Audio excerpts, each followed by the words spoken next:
به يجلو عن القلب الأعمى ثم الصلاة بعد والسلام على النبي دين الإسلام محمد خاتم رسل ربه وآله من بعده وصحبه ونسأل الله لنا الإعانة فيما توفينا من الإيمان وأشهد أن لا إله إلا الله وحده لا شريك له وأشهد أن محمدا عبده ورسوله لا نبي بعده أرسله بالحق بشيرا ونذيرا وداعيا إلى الله بإذنه وسراجا منيرا اللهم صل وسلم وبارك على نبينا محمد وعلى آله وصحبه أجمعين أما بعد فيا أيها المؤمنون الحاضرون أوصيكم وإياي بتقوى الله فقد فاز المتقون اتقوا الله حق تقاته ولا تموتن إلا وأنتم مسلمون قال الله تعالى في القرآن الكريم وبقوله يهتدي المهتدون أعوذ بالله من الشيطان الرجيم بسم الله الرحمن الرحيم إنا أنزلناه في ليلة القدر وما أدراك ما ليلة القدر ليلة القدر خير من ألف شهر تنزل الملائكة والروح فيها بإذن ربهم من كل أمر سلام هي حتى مطلع الفجر صدق الله العظيم. Bapak-bapak, saudara-saudara kaum mukminin, jamaah Jumat rahimakumullah. Hari ini kita sudah memasuki hari yang ketiga di 10 terakhir Ramadan tahun 1444 Hijriah ini. 10 Ramadan yang terakhir yang diistilahkan dengan Al-Ashrul Awakhir min Ramadan. 10 Ramadan yang terakhir adalah 10 yang diperhitungkan. Terbayang bagi kita bagaimana Allah menjelaskan di awal surah Al-Fajr, wal fajr wa layalin ashr. Demi fajar dan ada malam-malam yang 10, hari-hari yang 10. Ada yang diperhitungkan itu 10 pertama, dan ada yang 10 terakhir, dan ada yang diperhitungkan dengan sungguh-sungguh untuk menentukan kapan hari pertamanya. Ketika Ramadan, kaum mukminin perlu bersungguh-sungguh menentukan famata fatih Ramadan, kapan itu awal Ramadan.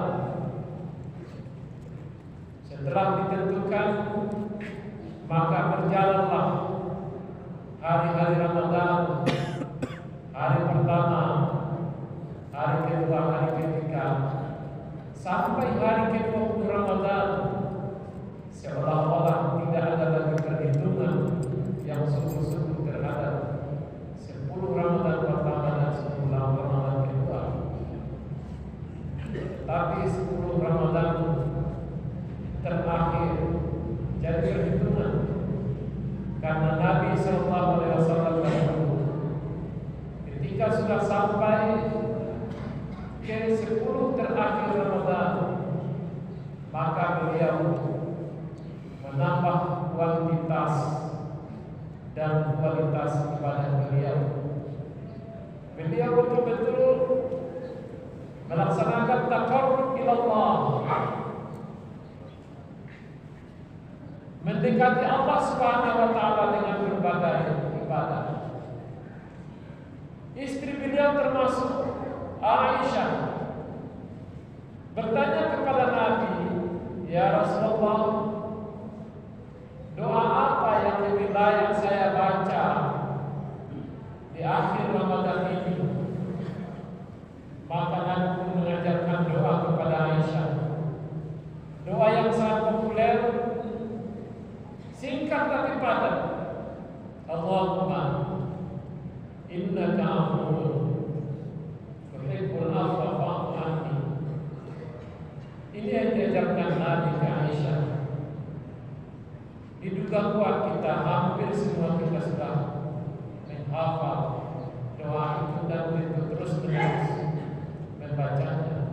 Ya Allah, Engkau Maha Pemaaf, suka kepada kemaafan, maka maafkanlah aku. Apa lagi yang dimaksud dengan maaf di sini? Tidakkah cukup istighfar dengan kalimat astagfirullah untuk mencapai maghfirah? Seperti yang diharapkan di awal Ramadan setelah membaca hadis man qama Ramadan man shoma Ramadan, kedua-dua awal hadis itu berujung pada ghufira lahu ma taqaddama min dhanbi, diampuni dosanya. Tidakkah cukup dengan kalimat istighfar al-maghfirah? Makanya Nabi mengajarkan al-afwu fa'fu anni. Nyatanya sekalipun sasarannya sama, agar menghapuskan dosa-dosa yang telah dilakukan sebelumnya, tapi prosesnya berbeda. Namun keduanya tidak bisa dipisah. Dalam berbagai kesempatan kita, ketika kita membaca zikir, ketika kita membaca doa, selalu menggandengkan keduanya. Bukankah salah satu di antara zikir kita ketika salat, waktu kita duduk di antara dua sujud, di awalnya kita membaca Rabbil firli, berarti itu maghfirah, sementara di akhirnya fa'fu anni, al-afwu. Demikian juga ketika kita menyolatkan jenazah, tiba pada takbir ketiga kita berdoa khusus untuk almarhum atau almarhumah yang sedang kita salatkan. Kita baca Allahumma ighfir lahu maghfirah warhamhu wa'afihi wa'fu anhu al-afwu. Kedua-duanya selalu digandengkan. Bahkan di akhir ayat surat Al-Baqarah ayat yang ke-286 juga menggandengkan itu. Ketika kita baca berisi doa Rabbana la tu'akhidhna in nasina aw akhtana, Rabbana wa la tahmil 'alaina isran kama hamaltahu 'alal ladzina min qablina, Rabbana wa la tuhammilna ma la taqata lana bihi wa'fu 'anna al-'afwa waghfir lana al-maghfirah. Tetap digandengkan. Sekalipun tujuannya penghapusan dosa, penyelesaian dosa, tapi prosesnya berbeda. Ketika kita memohonkan al-maghfirah dengan berbagai redaksi kita, bisa dengan astagfirullah, kalimat istighfar, bisa dengan Allahumma ighfirli, Allahumma ighfir lana, bisa dengan Rabbil firli, Rabbana ighfir lana, atau mungkin ada redaksi-redaksi yang lain. Maka kalimat seperti itu sebenarnya meminta kepada Allah agar dosa-dosa kita ditutup.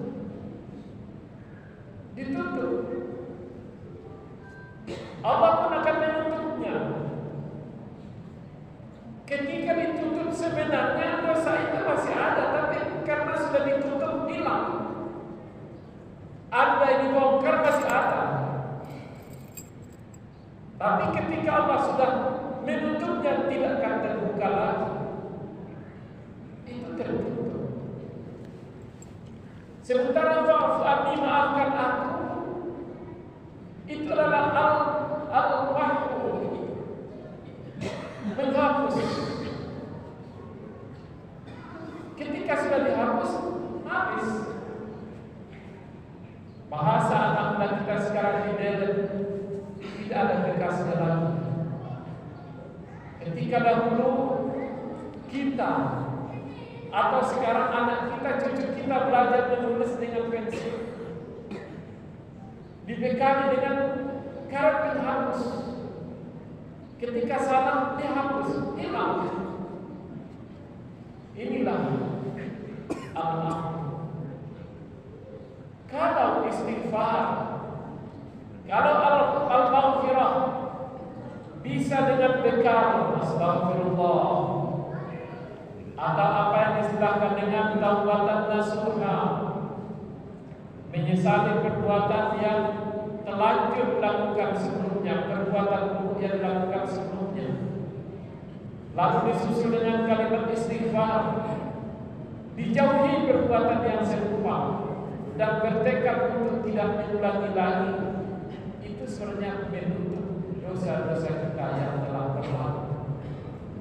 Tapi kalau Allah dari sudut lain, Nabi SAW menyebutkan, ittaqillaha haitsu ma kunta wa asbi sayyi'atal hasanata tarkuha. Bertakwalah kepada Allah dimanapun engkau berada, dan susullah perbuatan yang buruk itu dengan perbuatan baik. Tarkuha, perbuatan baik itu nanti akan menghapus dosa-dosa yang telah dilakukan. Lalu apa pesan Nabi yang tersuruh ketika dia menyuruh Aisyah bacalah Al-Afur di 10 terakhir Ramadan dengan kalimat doa tadi, Allahumma innaka afuwwun tuhibbul afwa fa'fu anni. Sebenarnya yang tersuruh ada di situ perintah untuk lebih banyak berbuat di akhir Ramadan supaya terhapus dosa-dosa yang telah dilakukan. Banyak sekali kesempatan, terutama di 10 terakhir Ramadan ini. Makanya Nabi SAW berkonsentrasi. Banyak juga kaum muslimin yang berkonsentrasi lewat iktikaf. Kalau Nabi SAW memang 24 jam di masjid, sekalipun rumahnya masih berdempetan dengan masjid, tetapi ketika ada hajatnya kepada Aisyah, ada keperluannya, dia tidak keluar masjid, cukup menyampaikannya lewat pesan melalui jendela 100%. Tapi mungkinkah kita yang sekarang 100% di masjid, tidak keluar masjid, di masjid kita salat, di masjid kita baca Al-Quran, di masjid kita berzikir, di masjid kita berdoa? Sebahagian ada yang mungkin, tapi mayoritas ada yang tidak mungkin, karena ada lagi fardu ain yang di luar yang akan dilaksanakannya, cari nafkah untuk keluarganya, fardu ainnya. Lalu apakah tertutup kemungkinan dia untuk beriktikaf? Tidak. Ada kaidah mengatakan, ma la yudraku kulluhu la yusraku kulluhu. Kalau memang tidak bisa dilakukan semua, maka jangan tinggalkan semua.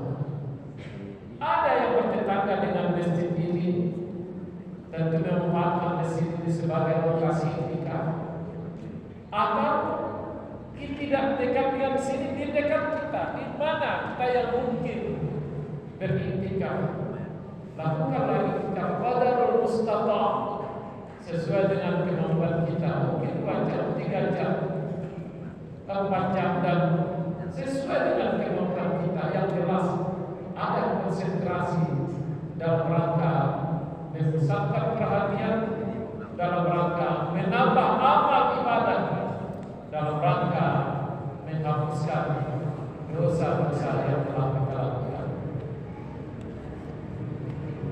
Kaum mukminin jamaah Jumat rahimahumullah, pesan Rasul kepada Aisyah ketika membaca doa itu berbanyaklah ibadah. Ada ibadah yang haqqun minallah. Ketika kita sholat, itu haqqun minallah. Ketika kita zikir istighfar, itu haqqun minallah. Ketika kita berdoa, itu haqqun minallah. Tetapi bagaimana dengan sedekah kita? Bagaimana dengan zakat kita, baik zakat mal atau zakat fitrah? Yang pasti zakat fitrah. Hitungan jamnya kurang dari seminggu lagi. Ada kewajiban zakat fitrah. Jangan sampai dilupakan dengan infak, kepedulian terhadap anak yatim. Ada di surat Al-Ma'un, "Ara'aital ladzi yukadzibu bid-din, fadzalikal ladzi yad'ul yatim wa la yahuddu 'ala ta'amil miskin." Ada penasas atau pendiri satu organisasi terbesar di Indonesia, dan punya. Ketika menaiki dengan murid-muridnya, dalam pengajiannya, setiap pengajian hanya ara'aital ladzi yukadzibu bid-din, dari hari ke hari, dari minggu ke minggu, sehingga ada muridnya yang protes, "Kiai, tidakkah ada lagi ayat yang akan kita baca yang akan dijelaskan kecuali ara'aital ladzi yukadzibu bid-din, surat Al-Ma'un ini?" Kata Kiai, surat masih 113 lagi, ayat masih ribuan lagi. Tapi ketika ditanya Allah, "Ara'aital ladzi yukadzibu bid-din," dicap ada orang yang mendustakan agama.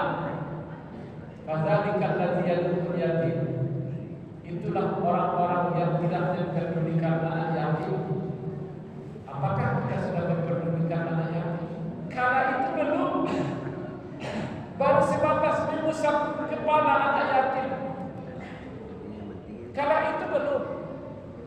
Lalu sekarang sudah terbuka kesempatan bagi kita untuk bagaimana memperdulikan anak yatim yang sesungguhnya.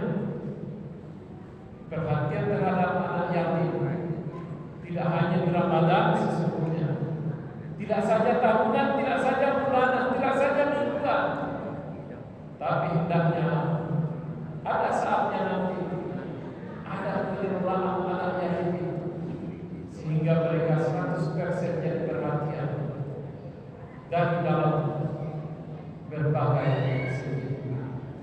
Demikian juga beryahud dengan orang-orang miskin, menggembirakan orang miskin.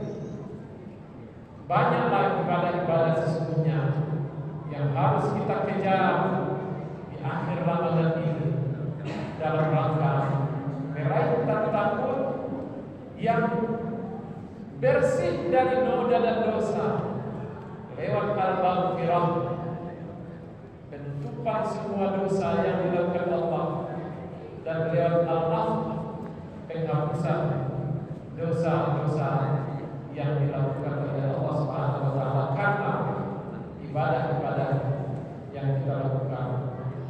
Karena itu mari kita kejar yang tersisa ini. Sekarang hari ketiga, masih ada hari keempat, hari kelima, hari keenam, sampai hari terakhir Ramadan. Kita kejar, kita menggunakan kesempatan sebaik-baiknya. Kita tidak tahu, sekalipun kita masih sehat sekarang, masih walafiat sekarang, tapi kita tidak tahu apakah Ramadan mendatang kita akan bertemu dengan Ramadan lagi. Kita coba pergunakan momen Ramadan ini dengan sebaik-baiknya dalam rangka takarrub ila Allah, mendekatkan diri dengan Allah, dan juga memperbaiki hubungan dengan manusia lain lewat tidak saja ibadah-ibadah ritual waktu Allah, tapi juga yang berkenaan dengan takarrub ila nas. Semoga Allah tetap memberikan kekuatan kepada kita, hidayah iman tetap bertahan di dalam